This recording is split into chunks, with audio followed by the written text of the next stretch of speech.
Well guys, it's a pretty exciting day, kind of turning a new chapter in the channel here. We have a new project bike coming our way. My buddy's delivering it here in a few minutes, and as soon as that thing shows up, I'll show you guys what I got my hands into. But in the meantime, check out the sunset back here. Man, we are spoiled up here in the Northwest.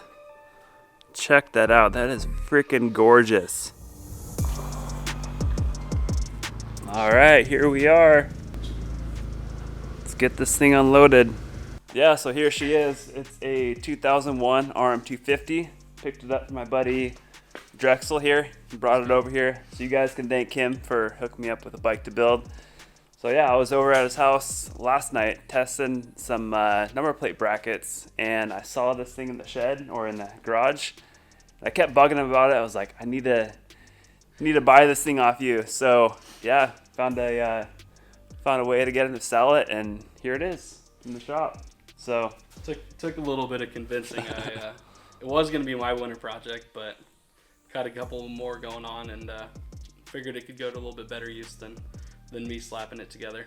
Yeah, so got some cool plans with it, and can't wait for him to see it when it's all finished up, and we'll get him back out here and let him go rip it around. But yeah, I should probably get you some cash. Awesome, man. $600. I appreciate it. What a steal, huh? Yeah.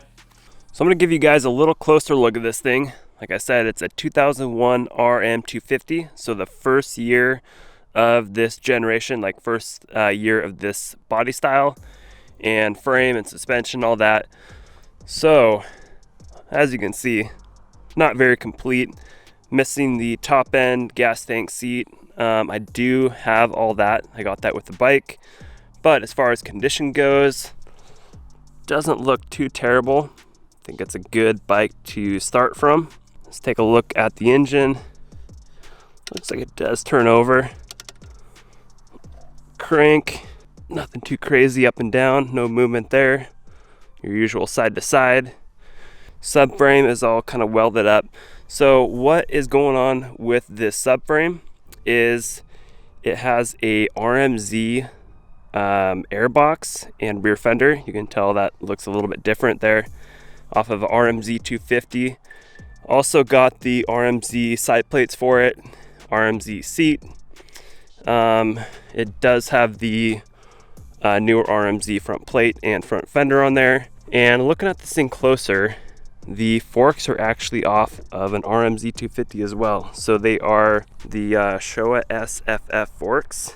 So FFF stands for separate function fork, basically meaning that one fork does half the work and the other fork does the rest. So this is a actual spring fork. It's not the air system. This came on, I want to say around a 14, 15 RMZ 250. So the left fork controls the compression adjustments up top. Rebound is down there. This fork, right fork, has the spring in it, so you can adjust the spring preload right there. And I don't know if there's any adjustment on bottom. Let me look. Nope, no adjustment on the bottom of the right fork.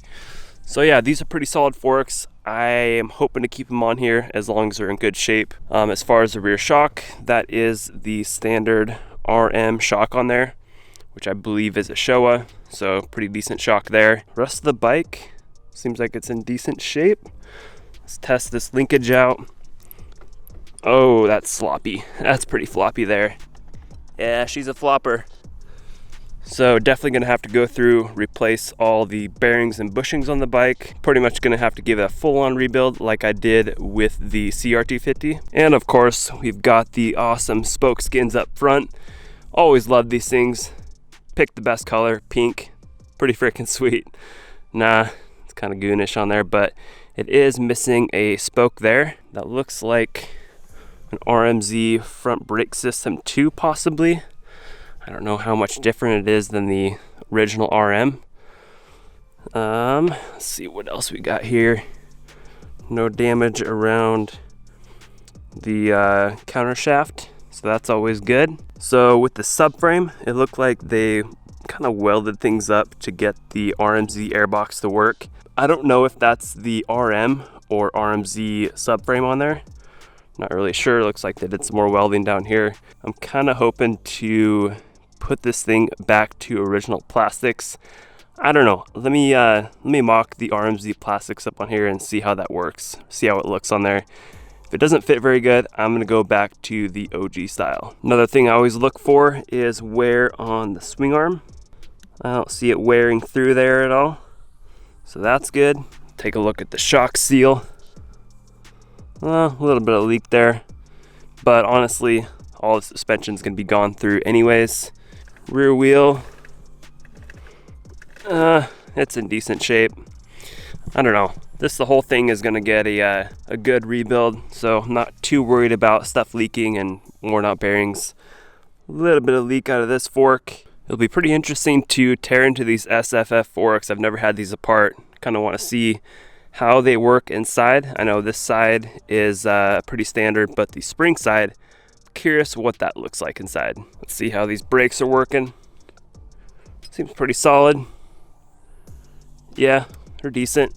Nothing too blown out, but yeah, so that's the bike. It's a great start for a build, and I am really excited to get going on it. I think I'm gonna lay the bike over on its side, look at the bottom of the frame, bottom of the cases, and just make sure there's nothing busted up on there. Let's take a peek at the underside of this thing. Got your usual scrapes and scratches on the frame. Hopefully these cases are in good shape. That's the biggest thing. I do not want to replace the cases. A little bit dirty, nothing leaking there. No repairs. Drain plug looks good. Bottom side of the swing arm looks solid. Everything is pretty nasty on this thing though. It's definitely gonna need a good cleanup. Let's make sure none of this is all beat up under here. This is always kind of a critical area here that can take some damage from time to time, but no, that looks good. You know what, I'm gonna go grab the other parts I got with the bike, the seat, gas tank, side plates, and kind of mock it up and show you guys what it would look like with the RMZ setup on there. I'm pretty curious too.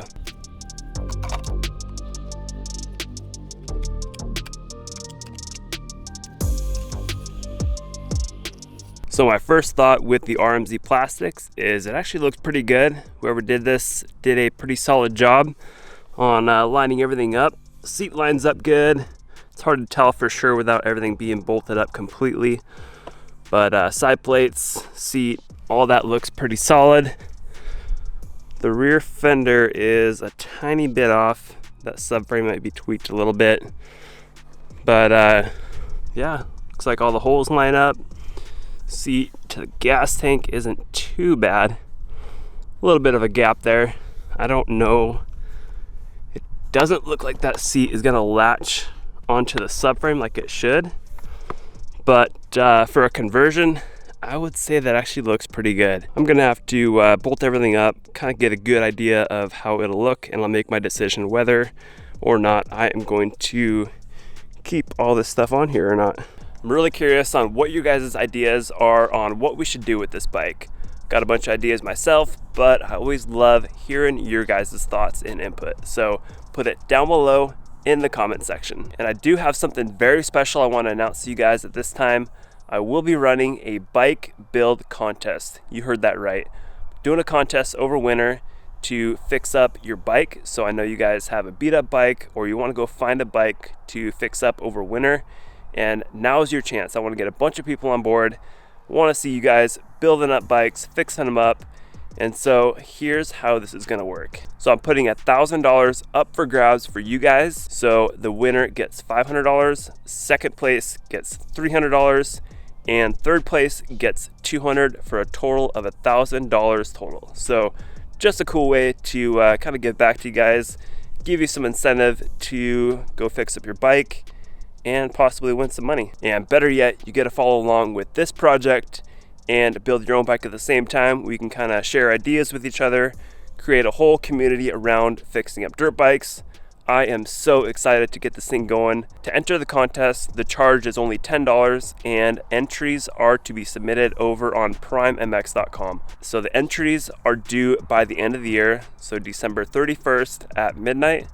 So you're gonna do a before video of your bike, and then the contest is gonna go through April 15th. So essentially you could start right now, you know, around early December, have the rest of December, January, February, March, and half of April to get your bikes done. Plenty of time. I'll have all the details and the links for this contest down below in the description. So all those entries will be submitted over on my website, Prime MX. Then I'm gonna put together a panel of people, probably my brothers and I. We're gonna pick out about 20 to 25 of those entries, the best ones, and then put them up on a poll for you guys to vote on. And so the winners will be chosen by what you guys like. So absolutely no bias. So I'm gonna give you guys a little preview of what your before video should look like. Keep in mind, you're gonna have to follow all the rules of the contest to be eligible to win. I wanna keep it fair for everyone. I don't want people doing a before video from, you know, say 3 years ago and then doing an after video now. And so I just wanna keep it fair. So for the before video, you're gonna do a quick walk around of the bike. You don't have to talk at all, but you do have to show this YouTube video to prove the date. So give it a play, just to prove the date here. Okay, there we go. Walk around the bike a little bit, kind of show what condition it's in before you start. You can get as detailed as you want. Video quality does not matter. You can use your cell phone, you can use whatever you have, just as long as it shows the bike clearly. Try to make your before video under 60 seconds. If you want to tell a story about the bike, if you have something really interesting to say about it, or you want to show, get really detailed with it, that's up to you. And then upload that video on YouTube as unlisted by December 31st at midnight. Put in your submission on primemx.com and you are submitted. And make sure you save the email for the submission from the website. Now the second part of the submission will be the during video. You can make this like 10 seconds if you want. Just show the bike torn apart. So for example, if all you wanted to do was pull off the seat, the gas tank, maybe all the plastics, and redo everything like that, you can do that, but show how far down you go with the bike. I would really love to see that. And then when you have the bike all done, you know, get everything back together, we will do another walk around. This can be as good as you want to go with it. You can do you know, try to keep it under 60 seconds as well, but you can do an edit, you can do a just a simple walk around with your cell phone. Once again, quality does not make a difference here. You're not going to be punished for a lower quality video. It's all about the quality of the build. So get after it, guys. I want to see your projects, but first and foremost, let's keep it fun and help each other out. Now, one last thing with the contest. After all of the submissions are done, the contest is over. I'm gonna go through all of your entry videos and put them all into one single video and upload it to YouTube. Really wanna show off you guys' hard work and show the world what we did. And one very last thing I wanna say about this contest, it's not all about dumping a bunch of money into your bikes. It's about the biggest transformation. So if you start with a complete hunk of crap bike, polish it up, do some nice graphics, make everything super clean, go through and replace some bearings. You don't have to dump, you know, tens of thousands of dollars. So don't go out and get a second mortgage on your house for this contest or anything like that. The whole premise here is to have some fun, connect with you all, and build some cool bikes. So the name of this contest is Team Prime. That's TEAMPRYME. So if you want to share all your progress of your build on Instagram, use the hashtag Team Prime. I'm gonna go ahead and follow that hashtag so I can keep up with all of your projects. Now, as far as my exact plans with this bike, I do have a video coming out tomorrow, so keep your eyes peeled for that. Got some exciting news for you all. All right, guys, let me know what you think of the new project. I'm pretty hyped on it, and I wanna hear your guys' thoughts on what we should do with this bike as far as colors, plastics, you know, suspension. There's so many different things. So write your ideas down below in the comment section. All right, that's it for now. I will see you tomorrow. Take care.